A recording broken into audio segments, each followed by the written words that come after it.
Okay, just second. Okay, hello.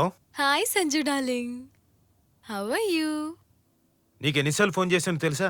Sorry darling, పనిలో పడి files చూస్తూ సెల్ సైలెంట్ లో పెట్టా. నువ్వు ఫోన్ తీయకపోయేసరికి చాలా కంగారు పడ్డాను.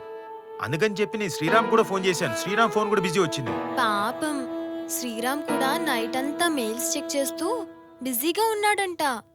ఫోన్ చేశాడు నాకు. అది సరే, when are you coming darling? నువ్వు లేందే ఉండలేకపోతున్నాను. మనకి ఆ డబ్బు వద్దు, సెకండ్ బ్రాంచ్ వద్దు. త్వరగా వచ్చేయ్ Sanju please. I can't be here without you. Darling, I'm coming. Another 10 days, that's it. Okay? Bye darling. Take care. Bye. What Sriram? మనం తప్పు చేస్తున్నాం మేడం. తప్పు చేయలేదు, ఎంజాయ్ చేశాం. ఏంటి ఫీల్ అవుతున్నావా?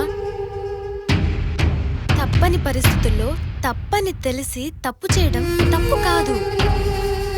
అయినా మనిద్దరం ఒకరినొకరు ఇష్టపడ్డాం, ఇందులో తప్పేంటి? అదే ఫారెన్ లో అయితే ఒక ఆడ మగ ఇష్టపడితే వాళ్ళిద్దరూ కలిసి ఎన్ని రోజులైనా ఎంజాయ్ చేస్తారు. దీన్నే వాళ్ళు డేటింగ్ అంటారు. మనలాంటి వాళ్ళు పుణ్యమా అని ఈ మధ్యనే మన దేశానికి కూడా పాకింది. You know, dating is fashion these days. It's not a mistake. నా భర్త నన్ను వదిలేసి ఎన్ని రోజులైందో తెలుసా? ఎంచక్కా యుఎస్ లో ఎంజాయ్ చేస్తున్నాడు. ఎన్ని రోజులు నేను షవర్ కింద చన్నీళ్లతో నా బాడీ వేడిని చల్లార్చుకున్నాను తెలుసా నీకు? అది ఆయన ఆలోచించాడా? నేనిక్కడ ఒంటరిగా ఉంటే ఆయన అక్కడ ఏం చేస్తున్నాడు తెలుసా? తన పియ్యతో కులుకుతూ ఎంజాయ్ చేస్తున్నాడు. అదే మరి నేను చేస్తే తప్పేంటి? Stop it.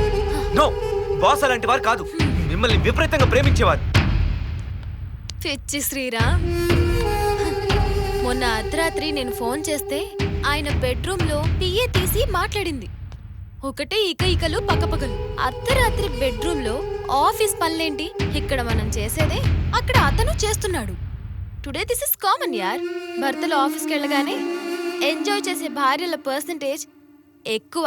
అంతెందుకు, నువ్వు రాత్రి పగలు నాతోనే ఉంటున్నావు కదా. ఇంట్లో ఆఫీస్ పని అని చెప్పి ఇక్కడ నాతో ఏం చేస్తున్నావు? బాగా ఎంజాయ్ చేస్తున్నావు కదా. నీ ఇంట్లో నీ భార్య ఇంకొకరితో గడపడం లేదని గ్యారెంటీ ఏంటి? Stop it. Talking too much. నా వైఫ్ అలాంటిది కాదు. మరి నేను అలాంటిదాన్నా? నీతో ఉన్నానా లేదా? మా వారు కూడా అలాంటి వారు కాదు. అయినా వేరే వాళ్ళతో ఉంటున్నారు. He loves me so much. కానీ ఇంకొకరితో ఉంటున్నారు. ఆకలేస్తే తీర్చుకుంటాము, దాహం వేస్తే కూడా తీర్చుకుంటాము.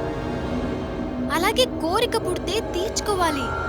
దానికి సెంటిమెంట్ యాడ్ చేయకూడదు. నా ఎక్స్పెక్టేషన్ కరెక్ట్ అయితే మీ ఆవిడ కూడా వేరే వాళ్ళతో ఉంటుంది. వెళ్ళి చూసుకో. Shut up! నా శ్రీమతి బంగారం.